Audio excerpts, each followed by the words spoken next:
You, John Fitzgerald Kennedy, do solemnly swear. I, John Fitzgerald Kennedy, do solemnly swear. That you will faithfully execute the office of President of the United States. That I will faithfully execute the office of President of the United States. And will, to the best of your ability. And will, to the best of my ability. Preserve, protect, and defend the Constitution of the United States. Preserve, protect, and defend the Constitution of the United States. So help you God. So help me God.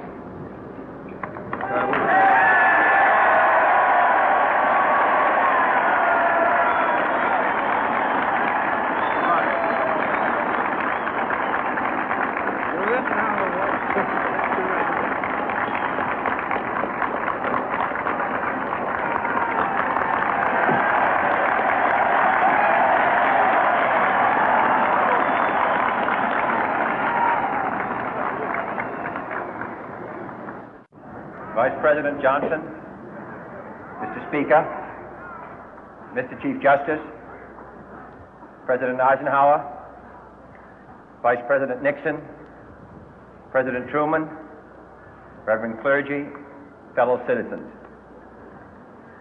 We observe today not a victory of party, but a celebration of freedom, symbolizing an end as well as a beginning, signifying renewal as well as change. For I have sworn before you and Almighty God the same solemn oath our forebears prescribed nearly a century and 3/4 ago.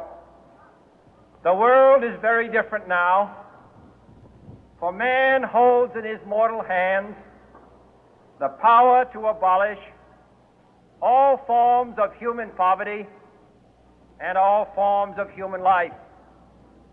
And yet the same revolutionary beliefs for which our forebears fought are still at issue around the globe. The belief that the rights of man come not from the generosity of the state, but from the hand of God. We dare not forget today that we are the heirs of that first revolution.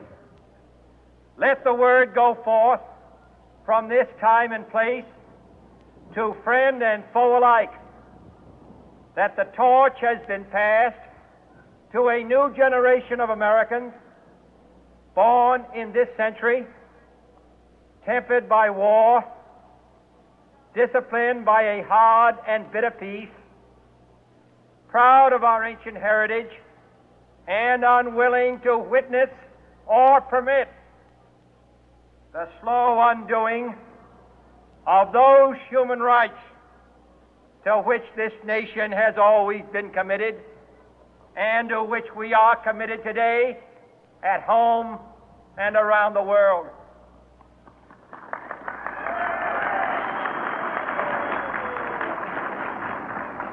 Let every nation know, whether it wishes us well or ill, that we shall pay any price, bear any burden, meet any hardship, support any friend, oppose any foe, to assure the survival and the success of liberty.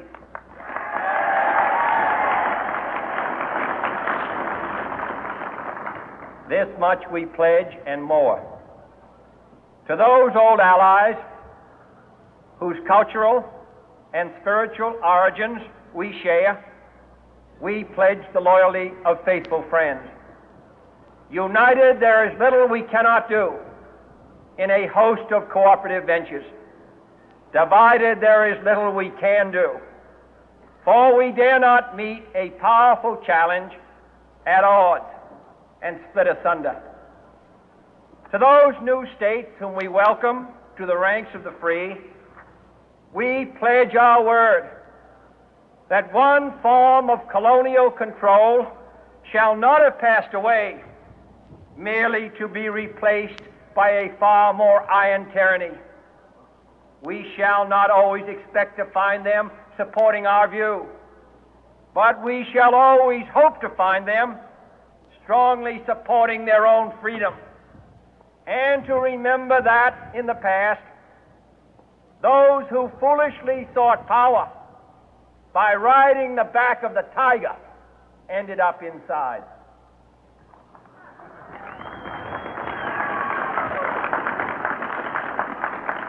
To those people in the huts and villages of half the globe struggling to break the bonds of mass misery, we pledge our best efforts to help them help themselves for whatever period is required, not because the communists may be doing it, not because we seek their votes, but because it is right. If a free society cannot help the many who are poor, it cannot save the few who are rich.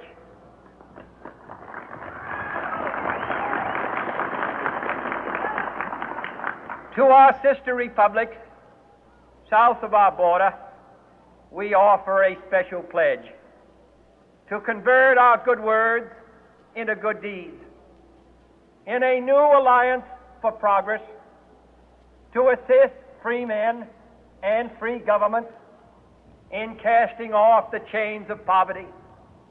But this peaceful revolution of hope cannot become the prey of hostile powers. Let all our neighbors know that we shall join with them to oppose aggression or subversion anywhere in the Americas. And let every other power know that this hemisphere intends to remain the master of its own house.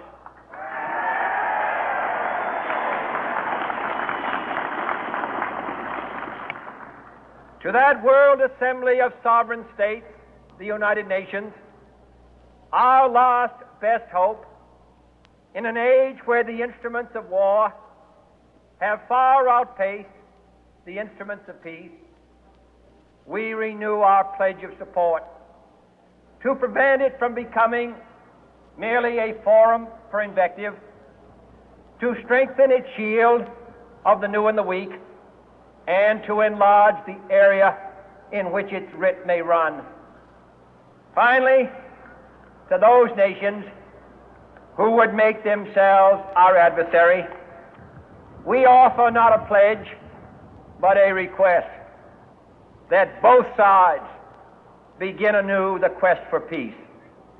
Before the dark powers of destruction, unleashed by science, engulf all humanity in planned or accidental self-destruction, we dare not tempt them with weakness, for only when our arms are sufficient beyond doubt can we be certain beyond doubt that they will never be employed. But neither can two great and powerful groups of nations take comfort from our present course, both sides overburdened by the cost of modern weapons, both rightly alarmed by the steady spread of the deadly atom, yet both racing to alter that uncertain balance of terror that stays the hand of mankind's final war.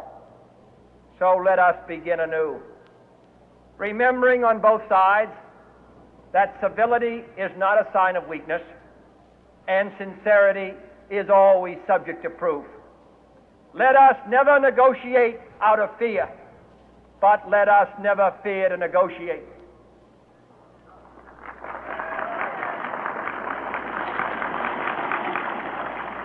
Let both sides explore what problems unite us, instead of belaboring those problems which divide us.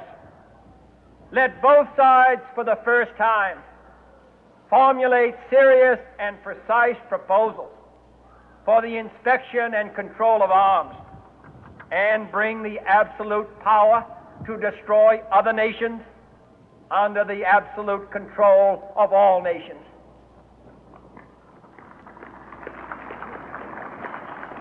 Let both sides seek to invoke the wonders of science instead of its terrors. Together, let us explore the stars, conquer the deserts, eradicate disease, tap the ocean depths, and encourage the arts and commerce. Let both sides unite to heed in all corners of the earth the command of Isaiah to undo the heavy burden and let the oppressed go free. And if a beachhead of cooperation may push back the jungle of suspicion, let both sides join in creating a new endeavor, not a new balance of power, but a new world of law, where the strong are just and the weak secure and the peace preserved. All this will not be finished in the first 100 days, nor will it be finished in the first 1,000 days, nor in the life of this administration, nor even perhaps in our lifetime on this planet. But let us begin.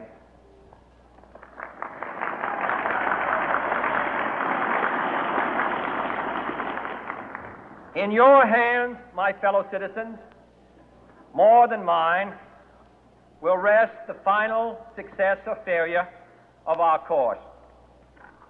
Since this country was founded, each generation of Americans has been summoned to give testimony to its national loyalty.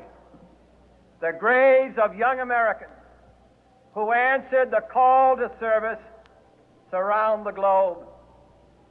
Now the trumpet summons us again, not as a call to bear arms, though arms we need, not as a call to battle, though in battle we are, but a call to bear the burden of a long twilight struggle, year in and year out, rejoicing in hope, patient in tribulation, a struggle against the common enemies of man, tyranny, poverty, disease, and war itself.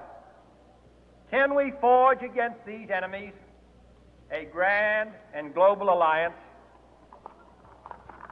north and south, east and west, that can assure a more fruitful life for all mankind? Will you join in that historic effort?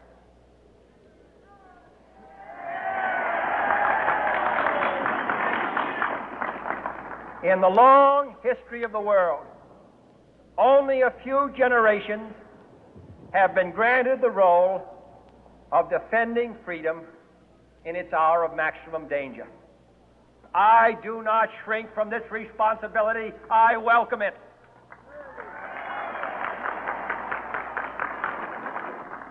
I do not believe that any of us would exchange places with any other people or any other generation.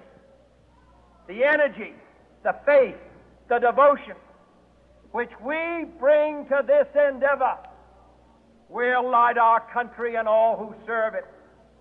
And the glow from that fire can truly light the world. And so, my fellow Americans, ask not what your country can do for you, ask what you can do for your country.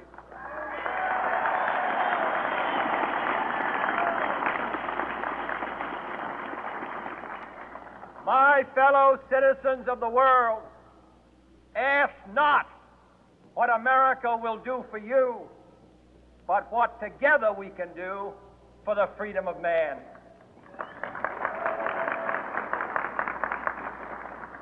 Finally, whether you are citizens of America or citizens of the world, ask of us here the same high standards of strength and sacrifice which we ask of you. With a good conscience, our only sure reward, with history the final judge of our deeds, let us go forth to lead the land we love, asking His blessing and His help, but knowing that here on earth God's work must truly be our own.